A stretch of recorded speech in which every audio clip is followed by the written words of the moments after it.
കയീൻ യഹോവയുടെ സന്നിധി വിട്ടുപോയപ്പോഴും അവനെ നോക്കി ഇവിടെ നിൽക്കുന്ന ഒരു യഹോവ. ഈ യഹോവയെ നമ്മൾ ഒരിക്കൽ ഗലീല തീരത്ത് കണ്ടു.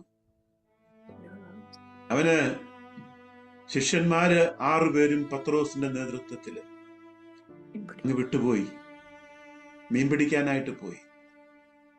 ആ സമയത്ത് അവര് ദൂരത്തേക്ക് മീൻ പിടിക്കാൻ പോയപ്പോ ഇവിടെ യഹോവയായ ദൈവം യേശുവിന്റെ രൂപത്തിൽ ആ കടൽക്കരയിൽ ബ്രേക്ക്ഫാസ്റ്റ് ഉണ്ടാക്കുക. അവൻ വിട്ടുപോയില്ല ബ്രേക്ക്ഫാസ്റ്റ് ഉണ്ടാക്കുക. അവര് തള്ളിപ്പറഞ്ഞപ്പോഴും അവൻ തള്ളിപ്പറഞ്ഞില്ല.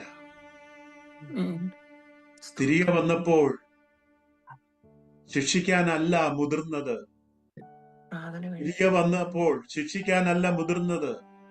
ഒരു മുദ്രയിടാനാ മുതിർന്നത്.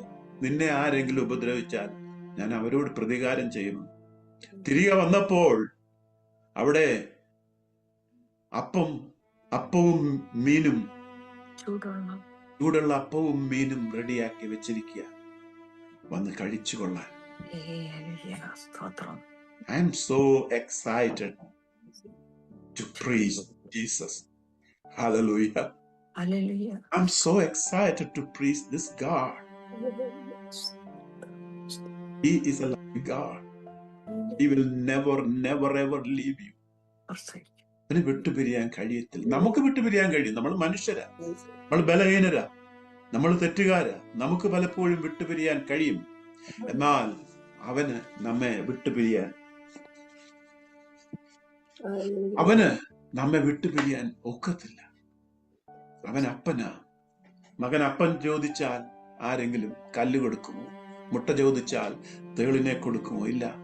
സ്വർഗസ്ഥനായ പിതാവ് നിങ്ങൾക്ക് നല്ല ദാനങ്ങളെ തരുവാൻ, എല്ലാ നല്ല ദാനങ്ങളും തികഞ്ഞ വരമൊക്കെയും വെളിച്ചങ്ങളുടെ പിതാവിന്.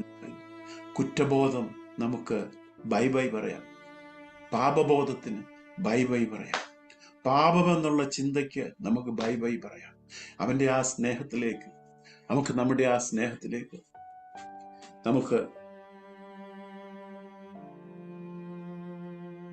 നമുക്ക് ആ സ്നേഹത്തിലേക്ക് നമുക്കൊന്ന് നിമഗ്നരാകാം.